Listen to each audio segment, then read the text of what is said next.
One thing I've been thinking about a lot lately is how much our relationships with ourselves actually matter. Because when you think about it, one of the biggest forms of self-trust is knowing that when you tell yourself you're going to do something, you actually do it. And I don't think a lot of us realize how much that actually impacts the way that we see ourselves. When you constantly make promises to yourself and then break them, whether that is saying that you're going to wake up earlier, take care of your body, finish a project, or stop scrolling on your phone, whatever it is, eventually you start to believe that you are just not the type of person that follows through. And I've been there. There were times where I would make these big plans for myself, get really excited about changing my life, and then a few weeks later I would fall back into old patterns. And looking back now, I don't think it was because I didn't want those things badly enough. I think a lot of it came down to not actually understanding what it takes to become someone who keeps their own word. So for today, I want to talk about what actually helps you become someone who keeps their word, someone who can trust herself, someone who follows through on the things she says that she's going to do, and continue showing up even on the days that motivation isn't there. Welcome back to my channel. If you are new here, my name is Tiara. I help women regulate their nervous system, shift their mindsets,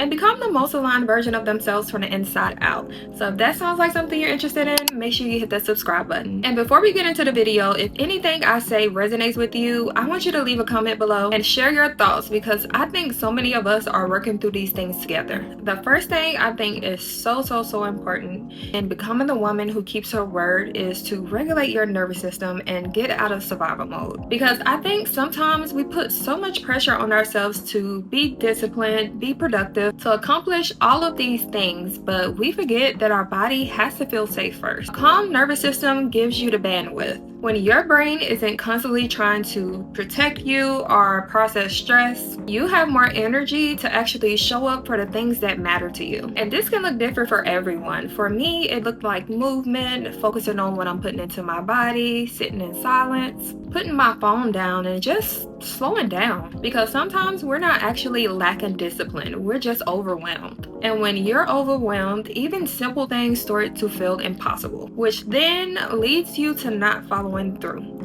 I actually made an entire video on this.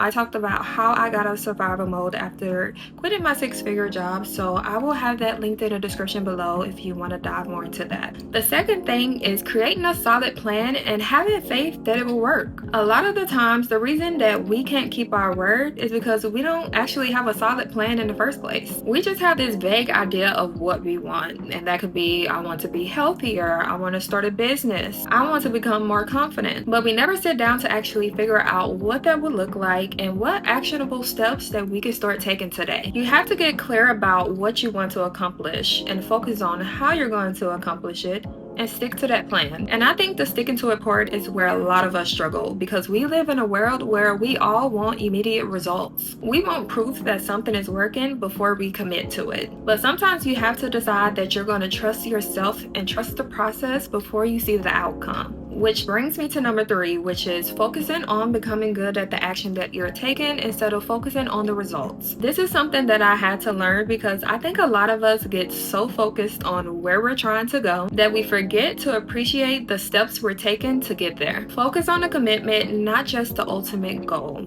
For example, if your goal is to create your dream physique, then you will need to focus on the commitment, which is showing up to the gym 4 to 5 days out of the week and eating a clean and balanced diet. Your focus should not be constantly wondering if you have your dream body yet, because when you're constantly hopping on the scale, looking in the mirror and judging yourself on whether or not you have the results yet, that can become really discouraging, and honestly it can probably lead you to quitting, because now your entire experience is based on something that you haven't reached yet. But when you focus on the commitment itself, which is showing up to the gym, making sure you're hitting 10K steps, eating whole foods, you start to feel accomplished by just doing that. You start proving to yourself that you are someone who follows through, and the results will come. They're gonna come because you are consistently showing up for yourself. And another thing I want to talk about, which I have mentioned this in the last few videos, and I will probably mention it in the next several videos, which is putting your phone down. A lot of us are way more more distracted than we realize. And I say this because I've experienced this myself. Sometimes I would look at my to-do list at everything I needed to do and I would feel completely overwhelmed.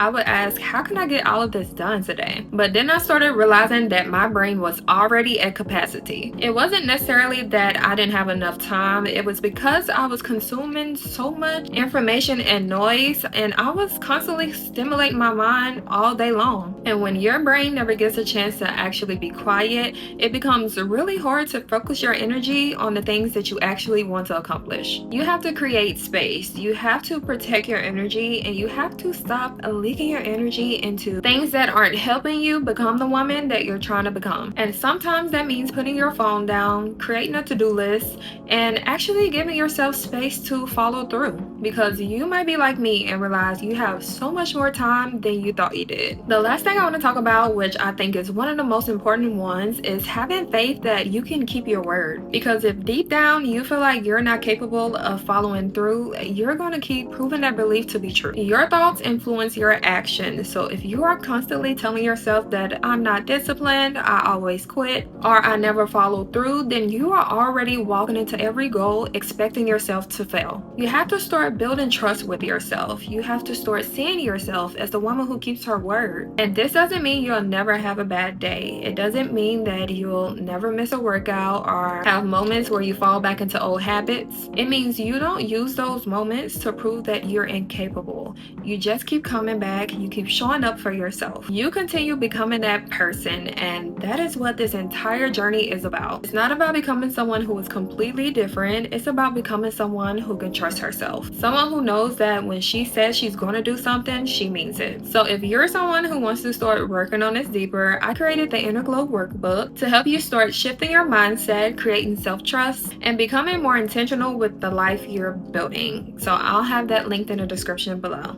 And the Inner Glow community is launching soon, which is going to be a space for women who is doing this work together, sharing their experiences and growing alongside each other. If you feel like this is something that you would love to be a part of, you can use the link below to join the list and be one of the first women inside the community as a founding member. And if you feel like you need more personalized support, I also offer one-on-one coaching for women who want guidance as they work through mindset, habits, and personal growth. But I want to hear from you. What is one promise that you want to start keeping to yourself? Make sure you leave it in the comments below, because I think sometimes saying it out loud is the first step. Thank you so much for spending this time with me today. If this video resonated with you, make sure you hit that subscribe button, you like, comment, do all of those good things, and I'll see y'all in the next video.